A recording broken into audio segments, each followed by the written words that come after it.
এক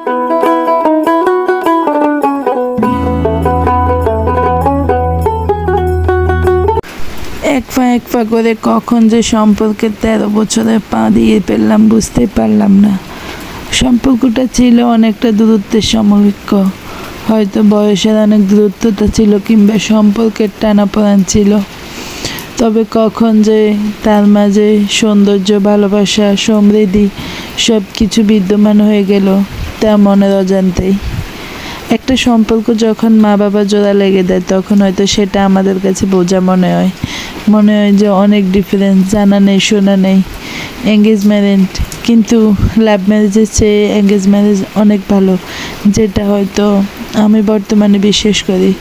লাভ ম্যারেজে আপনারা পরিচিত থেকে অনেক অপরিচিত সম্পর্ক তৈরি হয়ে যায়, অনেক দূরত্ব চলে আসে, কিন্তু এঙ্গেজ ম্যারেজ সেরকম কিছু হবার চান্সই থাকে না। একজন মানুষকে বুঝতে বুঝতে কখন যে ভালো লাগা সৃষ্টি হয়ে যায় সেটা সে বুঝতেই পারে না।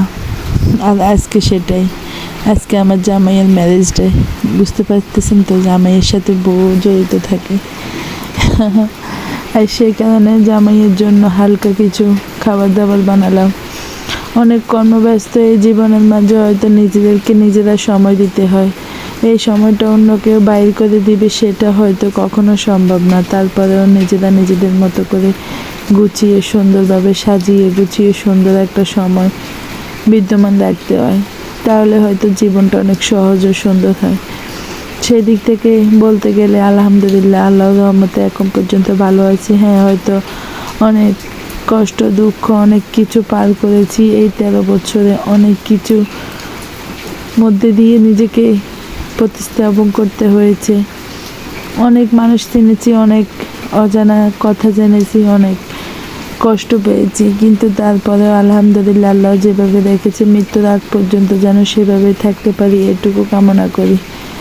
একটা মানুষ কখনো আমার মতো হবে না, তবে তাকে আমার মতো করে নিতে হয়। আর সে করে নেওয়াটা যখন আমার চেয়ে সে বেশি আগ্রহী হয় তখন বুঝে নেবেন যে ভালোবাসাটা সেখানে 100-তে 1000% বেশি ছিল, তাই হয়তো হয়েছে। তাই এদিক থেকে বলতে গেলে আমি সুখী, হয়তো অন্য দিক থেকে সুখী না। টাকা পয়সা সম্পদ সব কিছু হয়তো মানুষ মানুষকে দিতে পারে, কিন্তু সময়, ভালোবাসা, সম্পর্ক, কথা এটা কখনো কেউ কাউকে দিতে পারে না।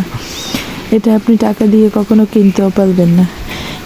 এটা আপনি কিনতে পারবেন একমাত্র মনের আগ্রহ, ভালোবাসা দিয়ে। আর সেটা আলহামদুলিল্লাহ আমি পেরেছি, তাই সেদিক থেকে আমি সুখী। অন্য কোনো দিক থেকে যদি অসুখী হয়ে থাকি, এই সুখটা নিয়ে অন্তত বাকিটাই জীবন পার করতে পারবো, সেটুকু আশা অন্তত আছে।